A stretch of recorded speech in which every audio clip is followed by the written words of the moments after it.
NASA बर्षा रे जहाँ लगे दाग एदाय नेसा बर्षा दो पहलो खन गे दाग अगुइदा एकदम एतो दाग एदाय एतो परिमाण ते दाग एदाय और एखनो दागे गियाय और नेसा माने सीजन रे से नेसा बर्षा रे मिट्टुकु बोतरे दागे बांग आजेदा कना और एतो को हाकू कना और एतो हाकू को साब अगुई को और चेद इन लिया माने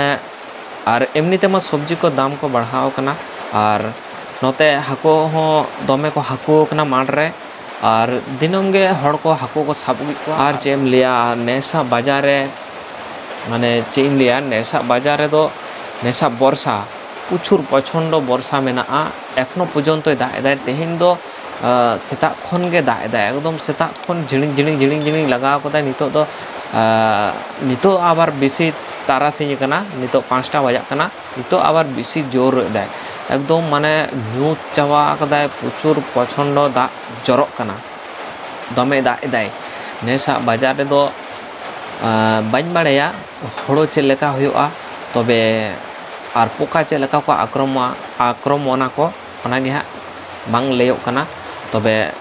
नेसा बाजार रे नेसा बर्षा रे माने सितोंग गे बाय सितोंग ए सितोंग गे बानु और चेद पे लिया सितोंग गे बाय सितोंग एदाय और एकदम सेता खन तारासिन आयुब धारी एकदम एक ही रकम वेदार दोहो कदा एकदम बैड वेदार भेरी बैड वेदार दोहो काय माने नेसा बाजार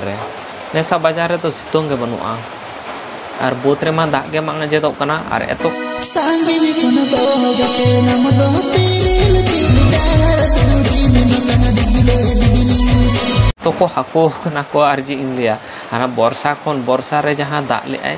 उनको जहां पुखरी खन हाको को ओडक लेना उनको हाको गे नितो दो गोटा बोत रे को बुसो कना को बुसो का को और दमे हाको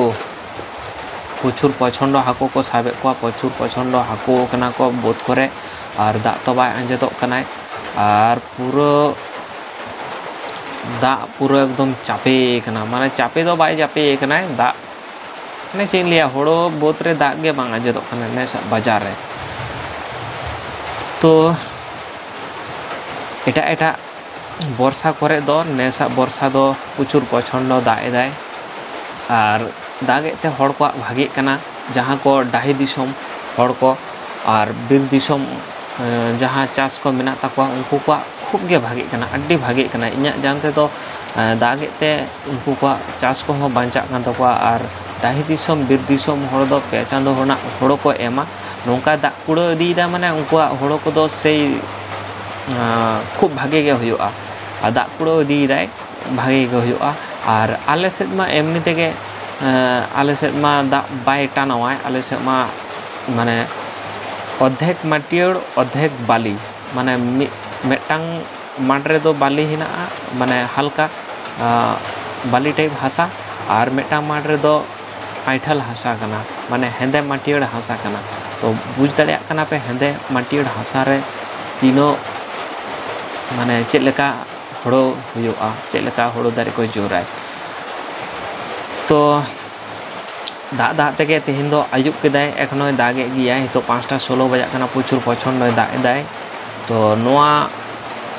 निम्न चाप घुरे आरो आगु काय ले आको खबर रे और एखन बारसिन पे मा नोंका गे दाग एदियाय और तेहेन दो दाग दाग तेगे कमप्लीट दो बालिंग दाड़ेयादा तो जहाँ के मसला बांचाव लेना ओना मसला को झतमली लगा पुरो केदाली दाग दाग तेगे और ओना परे के दाग तेलिंग आली होलिंग लहत एना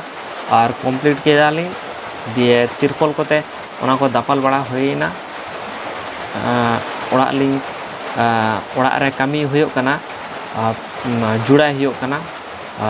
छात लेवल धारी तो ओना गे और